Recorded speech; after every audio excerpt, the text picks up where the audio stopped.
Sir Vishnu sir ಇದ್ರ ಬಗ್ಗೆ ಹೇಳೋದಾದ್ರೆ ಅವ್ರಿಗೆ ಕರ್ನಾಟಕ ಪ್ರಶಸ್ತಿ ಕೊಡಬೇಕು ಅಂತ ಹೇಳ್ಬಿಟ್ಟು ಒಂದಷ್ಟು ಮನವಿಗಳಾಗ್ತಿದೆ ಈಗ ಸಮಾಧಿ ವಿಚಾರಕ್ಕೆ ಸಂಬಂಧಪಟ್ಟ ನನಗೆ ಅದು ನಾನು ಫಸ್ಟಿಂದ ಈ ಥರ ವಿಷಯಗಳಿಂದ ದೂರ ನಾನು ವಿಷಯ ಬಹಳ ಹತ್ರದಿಂದ ನೋಡಿದ್ದೀನಿ. ಅಂದ್ರೆ ಎಷ್ಟು ಅವರಿಗೂ ಡಾಕ್ಟರೇಟ್ ಬಂತು ಆಗ್ತಾ ನಾನು ರಾಮಶಾಮ ರಿಲೀಸ್ ಆಗಿತ್ತು. ಅವರು ಡಾಕ್ಟರೇಟ್ ಫಂಕ್ಷನ್ ಜೊತೆ ಕರ್ಕೊಂಡು ಹೋಗಿದ್ರು ವಿಷ್ಣು ಸರ್. ಪ್ರೆಸ್ಸನ್ನ ಮೀಟ್ ಮಾಡಿದೆ, ನಾನು ಜೊತೆಗಿದ್ದೆ. ಆವಾಗ ಪ್ರೆಸ್ ಅವ್ರು ಕೇಳಿದ್ರು, ವಿಷ್ಣು ಸರ್ ಡಾಕ್ಟರೇಟ್ ಬಗ್ಗೆ ನಿಮ್ಗೆ ಏನು ಅನಿಸ್ತದೆ? ವಿಷ್ಣು ಸರ್ ಡಾಕ್ಟರೇಟ್ ಕೊಡೋಕ್ಕೆ ಒಂದು ಕಾರಣ ಅಲ್ಲ, ಅವ್ರು 100 ಫಿಲ್ಮ್ ಮಾಡಿದ್ದಾರೆ ಅಂದರೆ 100 ಕಾರಣಗಳು, ಪ್ರತಿಯೊಂದು ಫಿಲ್ಮು ಒಂದೊಂದು ಕಾರಣ ಆಗುತ್ತೆ ಅಂತ.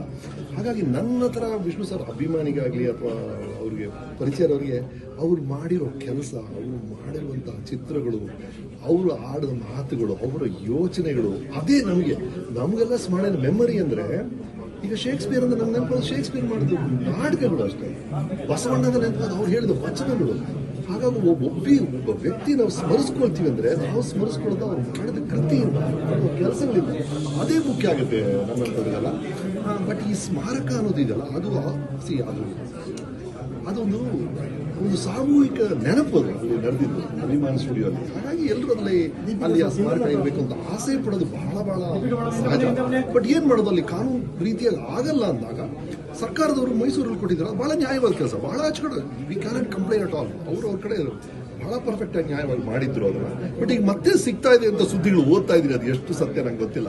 ಆ ಥರ ಆದರೆ ಭಾರತೀಯಮ್ಮ ಆಗಲಿ, ಆ ಕುಟುಂಬ ಆಗಲಿ, ಅಭಿಮಾನಿಗಳು, ಸಂಬಂಧಪಟ್ಟವರು ಎಲ್ಲರೂ ಅವ್ರು ಏನು ಇಷ್ಟಪಡ್ತಾರೋ ಅದು ನಡೆದ್ರೆ ಬಹಳ ಚೆನ್ನಾಗಿರುತ್ತೆ. ಬಟ್ ಏನಾದರೂ ಸರ್ ಅದು ಗಂಭೀರವಾಗಿ ಆಗ್ಬೇಕು ಸರ್. ವಿಷ್ಣುವರ್ಧನನೇ ಗಾಂಭೀರ್ಯ ಸರ್, ಅವ್ರ ಗಾಂಭೀರ್ಯ ಅದೇನಾದ್ರೂ ಗಂಭೀರವಾಗಿ ಸಣ್ಣ ಪುಟ್ಟ ಜಗಳಗಳೆಲ್ಲ ಆಗದೆ ಸ್ಮೂತ್ ಆಗಿ ನಡೆದು ಆ ಹಿರಿಯರು ನಾವು ಕೊಡುವಂತ ಅತಿ ದೊಡ್ಡ ಗೌರವ ಅಂದ್ರೆ, ನಾನು ಎಲ್ರಿಗೂ ಅದನ್ನ ಹೇಳ್ಕೊಂಡ್ ಬರ್ತಾ ಇದ್ದೀನಿ. ಯಾರೊಬ್ರು ಹಿರಿಯರು ನಮ್ಮನ್ನು ಅಗಲಿದಾಗ ನೀವು ಕೊಡುವಂತ ಅತಿ ದೊಡ್ಡ ಗೌರವ ಅಂದ್ರೆ ಅವರಲ್ಲಿ ನಿಮ್ಗೆ ಇಷ್ಟವಾದ ಒಂದು ಗುಣವನ್ನ ನಿಮ್ದಾಗಿಸ್ಕೊಳ್ಳಿ. ನೀವು ನಿಮ್ಮಲ್ಲಿ ಅಣ್ಣವ್ರು ಏನು ಇಷ್ಟ ಅದು ನಿಮ್ದಾಗಿಸ್ಕೊಳ್ಳಿ. ನೀವು ವಿಷ್ಣು ಸರ್ ಶಂಕರ್ ನಿಮ್ಗೆ ಏನು ಇಷ್ಟ, ನಿಮ್ಗೆ ಯಾವ ಗುಣ ಇಷ್ಟನೋ ಆ ಗುಣನ ನಿಮ್ದಾಗಿಸ್ಕೋಬೇಕು ನೀವು ಅಂತ. ಆ ಥರ ವಿಷ್ಣು ಸರ್ ನಮ್ಗೆಲ್ಲರೂ ಬಹಳ ಇಷ್ಟವಾದವರ ಗಾಂಭೀರ್ಯ, ಆ ವಿಷಯ ಅದು ಏನೇ ಆಗಲಿ ಈ ಸ್ಮಾರಕ ಬಹಳ ಗಂಭೀರವಾಗಿ ನಡಿಬೇಕು, ಸ್ಮೂತ್ ಆಗಿ ನಡಿಬೇಕು ಅನ್ನೋದೇ ನನ್ನ ಆಸೆ. ಸರ್ ಆಪ್ತಮಿತ್ರ 3 ಮಾಡ್ಬೇಕಂತ ಅಂದ್ರೆ ಅಲ್ಲಲ್ಲ, ಅದೇ ಸ್ಕ್ರಿಪ್ಟ್ ಅಲ್ಲ ಸರ್, ಅದು ಎಲ್ಲರ ಕಡೆ ಬರ್ತಾ ಇರ್ತದೋ. ಅದೇನಾಯ್ತು ಪಾಪ, ಆಪ್ತಮಿತ್ರ 1 ಅಲ್ಲಿ ಒಂದು ಟ್ರಾಜಿಡಿ ಆಯ್ತು, ಆಪ್ತಮಿತ್ರ 2 ಅಲ್ಲಿ ಇನ್ನೊಂದು ಟ್ರಾಜಿಡಿ ಆಯ್ತು. ಹಾಗಾಗಿ ಆಪ್ತಮಿತ್ರ 3 ಅಂತ ಪ್ರಸ್ತಾಪ ಬಂದಾಗಲ್ಲ ಈ ತರ ವಿಷಯ ನಡೀತಾ ಇರುತ್ತೆ. ಬಟ್ ನನ್ನ ಪ್ರಕಾರ ಅದು ಒಂದು ಸಬ್ಜೆಕ್ಟ್, ಅದೊಂದು ಸ್ಕ್ರೀನು, ಅದೊಂದು ಫಿಕ್ಷಿಯಸ್ ಕ್ಯಾರೆಕ್ಟರ್ ನಾಗವಳ್ಳಿ ಅನ್ನೋದು, ಅದಕ್ಕಷ್ಟೇ ಮುಖ್ಯತ್ವ ಕೊಡಬೇಕು ನನಗನ್ಸುತ್ತೆ.